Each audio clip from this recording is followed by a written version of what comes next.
नमस्कार, good morning crime out NS की कहानी में आपका स्वागत है। उम्मीद है आप और आपकी फैमिली अच्छी होगी, अपना ख्याल रख रही होगी। आज एक ऐसी स्टोरी बताने जा रहे हैं जो कि चंबल से संबंधित है। आम लोगों द्वारा चंबल का जब नाम सुनते हैं, नाम जानते हैं, तो ये लगता है कि जैसे कभी कभार पहले कभी मूवी में या पिक्चरों में चंबल का नाम सुनते थे, चंबल के डाकू या उनके बारे में जानते थे। इसकी जानकारी हम लोगों को अधिकतर मूवी द्वारा या पिक्चरों द्वारा ही मिलती थी। तो एक ऐसी ही कहानी है चंबल की। वह शख्स जिसका नाम घनश्याम केवट है, एक सीधा साधा व्यक्ति जो चंबल का बेताज बादशाह बना, जिसका इनकाउंटर लगभग 50 से 52 घंटे चला, लगभग 3 दिन। और एक दो नहीं बल्कि 400 पुलिसकर्मी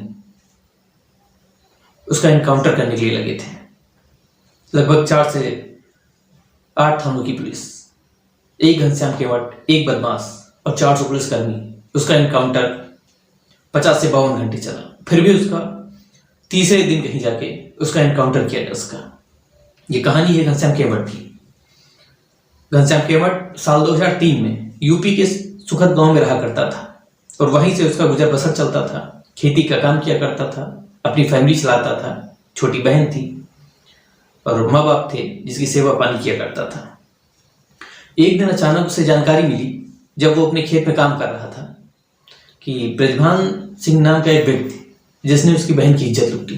अब ये जानकारी उसको मिली तो वो भागता दौड़ता अपने घर पहुंचता है, अपनी बहन से जानकारी लेता है। तो बात उसको बताती है कि ब्रजभान सिंह ने हमारे साथ जबरदस्ती की, बलात्कार किया है। अब वहां से भागता है, नजदीक के थाने पहुंचता है, पुलिसकर्मियों से मिलता है, बताता है, अपनी पूरी बात बताता है कि मेरी बहन की इज्जत लूटी गई है, हमें इंसाफ चाहिए। उधर पुलिसकर्मी उसको टालते रहते हैं, आज आने की बात करते हैं, कल आने की बात करते हैं, उसको घुमाते रहते हैं और वो इधर उधर भटकता रहता है। कई दिन बीत जाते हैं। फिर घनश्याम केवट पहुंचता है, थाने पहुंचता है, अपनी पूरी बात बताता है, लेकिन फिर भी उसकी रिपोर्ट दर्ज नहीं की गई थी, उसे न्याय नहीं मिला था। अब उसको लगने लगा था कि घनश्याम केवट, उसकी बहन की इज्जत लूटी गई। अब उसको ये लगने लगा कि शायद उसे इंसाफ नहीं मिलेगा और उसे गुस्सा भी आ रही थी कि जिसने उसकी बहन की इज्जत लूटी है वो गांव के आसपास हमारे सामने खुलेआम घूम रहा है, उसे न्याय नहीं मिल रहा है।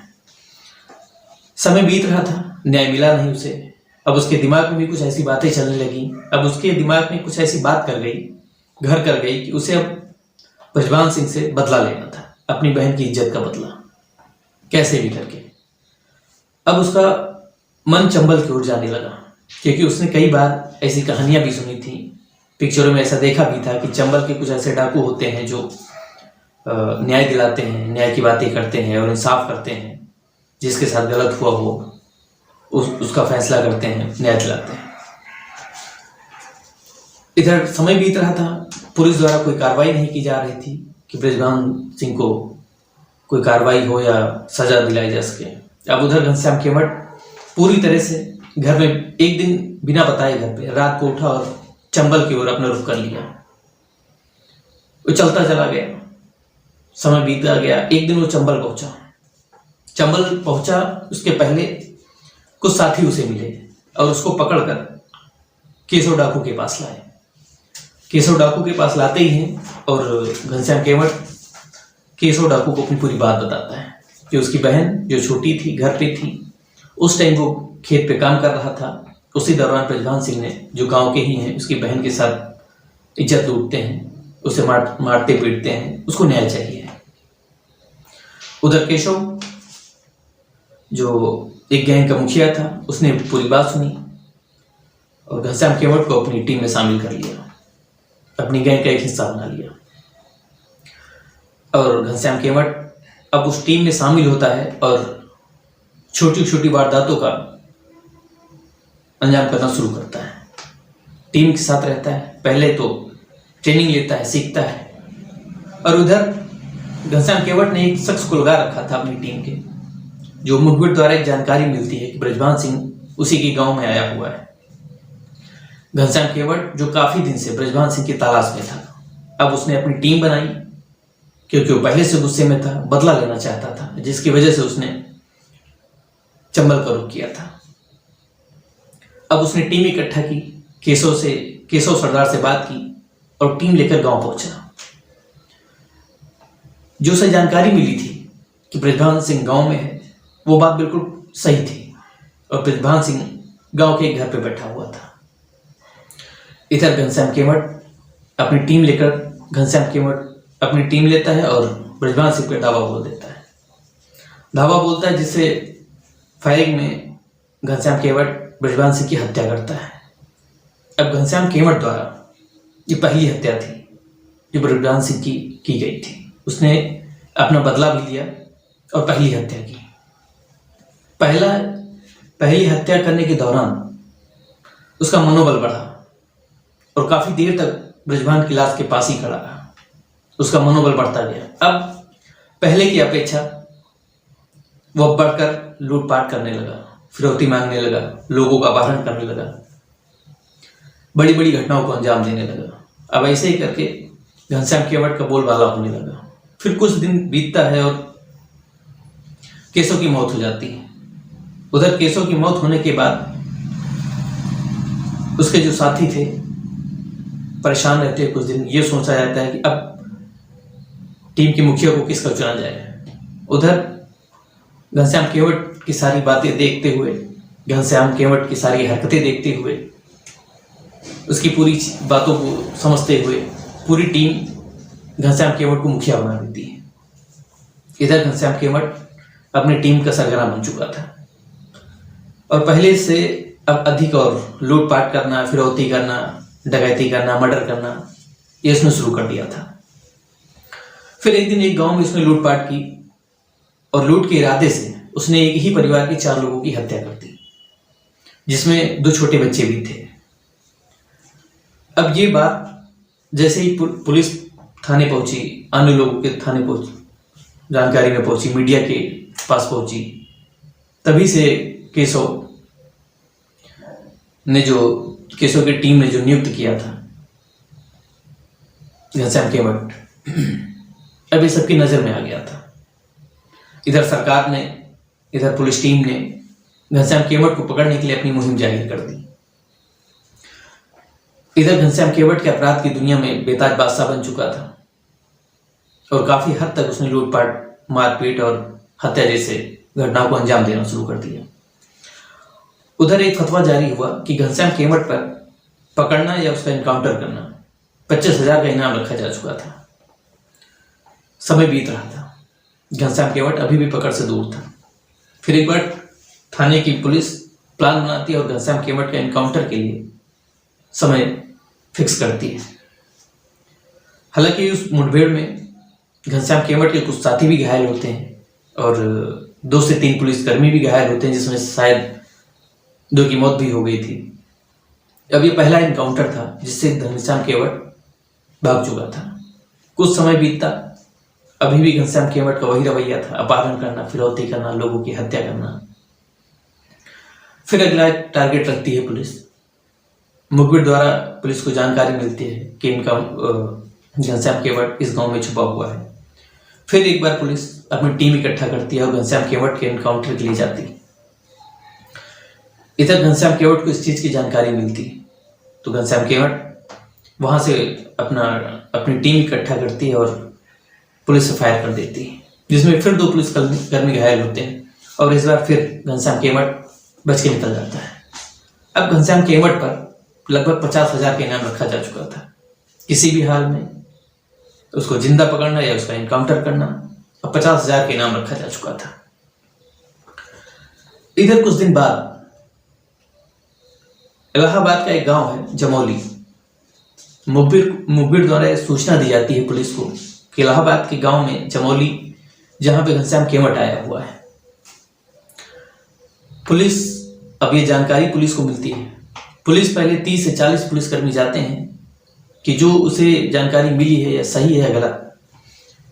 खैर, जो पुलिस को जानकारी मिली थी मुखबिर द्वारा वो बिल्कुल सही है। घनश्याम केवट एक घर पे था। उधर टीम जाती है और जैसे ही घनश्याम केवट को पता चलता है कि पुलिस उसके लिए छापा मारने के लिए या एनकाउंटर के लिए आ रही है, घनश्याम केवट होशियार होता है और गांव में एक ऐसा 2 मंजिला मकान था तो वहां जाके छुप जाता है, जहां से वो गांव पूरे गांव पे लगभग नजर रख सकता था।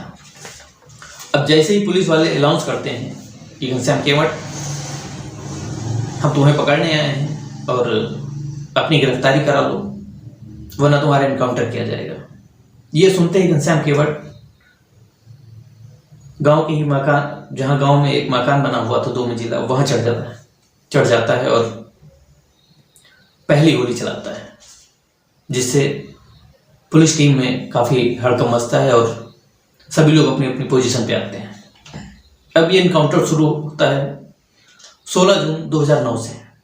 घनश्याम केवट अकेला ये पक्के मकान में 2 मंजिला इमारत छुपा हुआ है वहां पे। अब ये शुरू होता है। दोपहर का वक्त था जब से लगभग इनकाउंटर शुरू हुआ। अब समय बीत रहा था, इनकाउंटर अभी भी चल रहा था।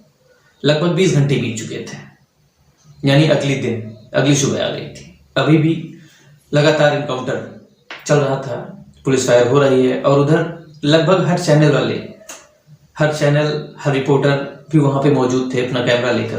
तो लगभग लाइव टेलीकास्ट चल रहा था और जब तक 20 घंटे बीत चुके थे, लगभग अगला दिन आ गया था और इधर 2 पुलिसकर्मी घायल भी हो गए हैं। अब पुलिस द्वारा संबंधित थाने को जानकारी दी जाती है।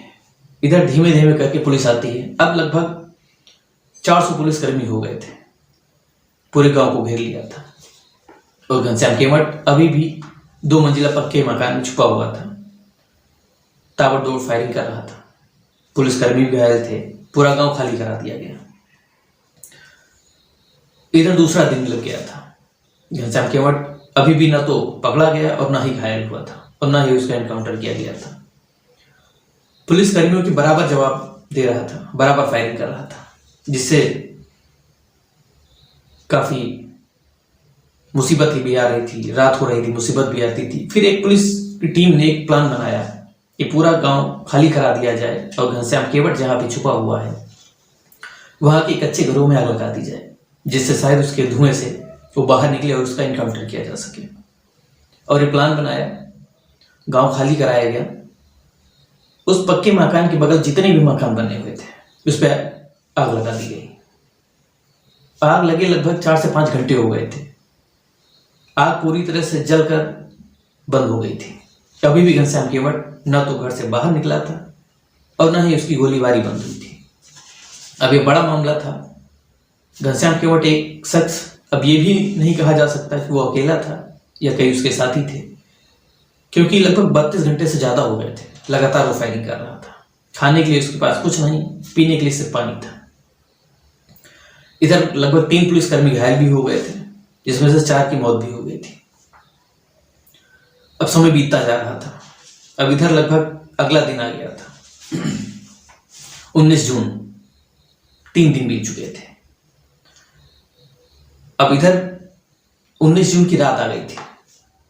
घनश्याम केवट अभी भी पकड़ा नहीं गया, लेकिन एक ये था कि घनश्याम केवट अब रुक रुक के फायरिंग कर रहा था, रुक रुक के गोलियां चला रहा था, जिससे पुलिस वालों को भी ये लग रहा था और घनश्याम केवट को भी ये एहसास था कि अब वो पकड़ा जाएगा, क्योंकि उसके पास गोलियां भी लगभग खत्म हो चुकी थी।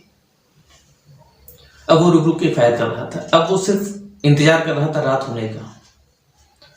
रात होने का इंतजार कर रहा था। जैसे ही हल्की सी रात हुई और वो मकान के 2 मंजिला इमारत पे चढ़ता है, छत पे जाता है और एक लंबी छलांग लगाता है।